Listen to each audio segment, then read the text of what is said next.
Hello, good evening. Understanding Keyloggers by Sharif Rashid.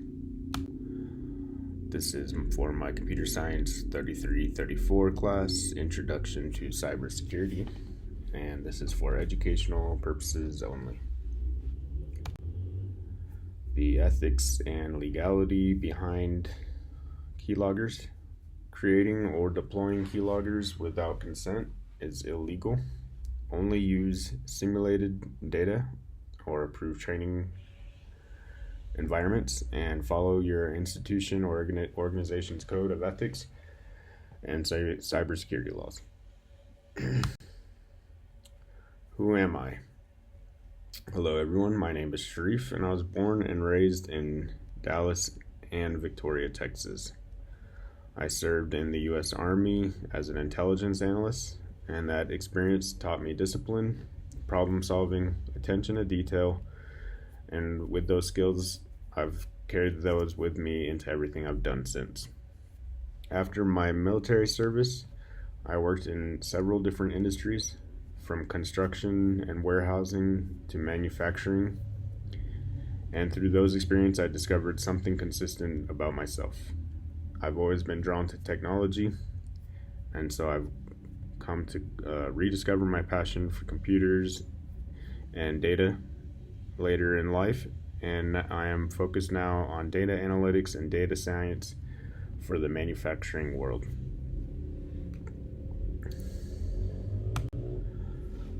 What is a keylogger? A keylogger is basically something that records every keystroke that you do on a keyboard. It's software or hardware that records those keystrokes entered on a device. It's used by attackers to steal passwords, personal information, credit card information, and other sensitive data.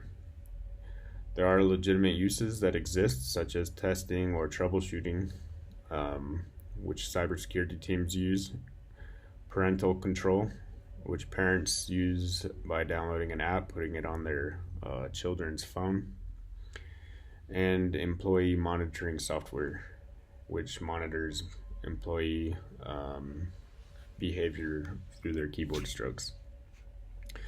But they are mainly a threat. So to understand the flow of information, it sends the keyboard strokes to the software or hardware keylogger, which creates a log file on the hard drive or on the network, which is then accessible to the attacker. And there are two types of keyloggers. There are hardware-based keyloggers, which are basically USB devices plugged between the keyboard and the PC to log the keystrokes.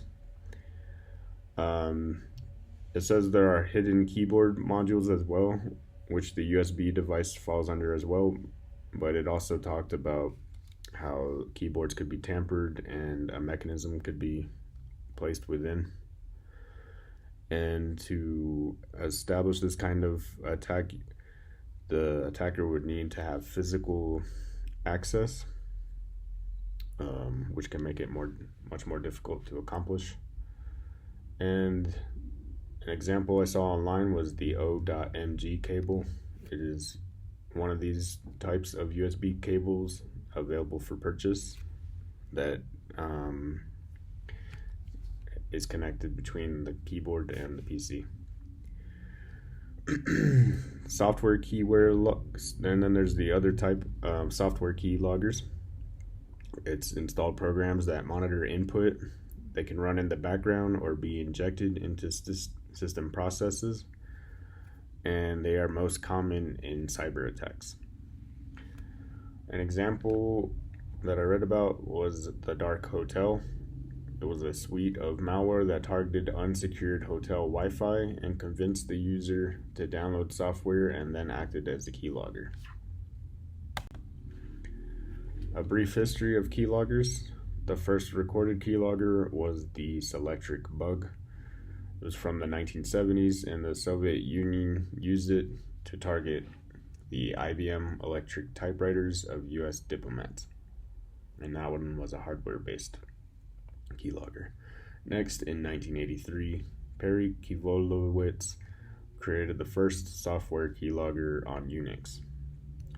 In 2000, the Ghost keylogger was known for being on everyone's computer, and that created a real sense of fear. And in 2007, the Zeus keylogger caused hundreds of millions of dollars in damage to financial institutions and individuals. The history continues to this day with ongoing evolution for keyloggers. Why do keyloggers matter, and what kind of damage do they cause? First, leading with credential theft, which leads to account compromise, i.e. with usernames and passwords, emails and email logins, etc. Financial fraud or data leaks with credit card numbers, banking information, and with that information, unauthorized payments, etc. And it's also the basis for phishing and ransomware attacks, meaning that the user will receive a message or email from a reputable source and then accidentally install the keylogger by clicking on a malicious link. Then the attackers hold that user's internal system account for ransom with ransomware. For individuals, it can mean identity theft and financial loss. For businesses, financial loss, large-scale breaches, regulatory penalties, and loss of consumer trust. How keyloggers are detected and prevented. Noticing slower device performance, unexpected activity on the computer, and then you would open Task Manager or Activity Monitor, depending on what kind of computer you're using, and you would notice if there's an increase in CPU or memory usage. And installing antivirus and anti-malware software is paramount. Keeping systems patched and updated to the newest updates is paramount. Using multi-factor authentication, which is basically a text message with a PIN code, or for the school we use the app Duo. Making sure employees are trained out on what to look for and having a strong sense of security awareness. Using least privilege access policies throughout the organization. Endpoint detection and response tools flag unusual behavior, which are solutions that provide real-time monitoring and behavioral analysis to detect keylogger activity before it causes damage.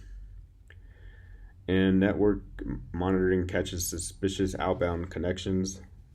So if you notice there's more network activity, it could lead you to try to figure out where those packets are going. An example alert, an EDR alert, would be saying that there's suspicious process writing to a user profile detected. And final thoughts and resources. In the end, cybersecurity is about defense, not offense, and understanding attacks helps us to prevent them. So always gaining more knowledge and staying at the forefront is what prevents most attacks. And this was created by Sharif Rashid, October 2025. Thank you for watching, and stay curious and stay safe. And below are my sources listed. Thank you.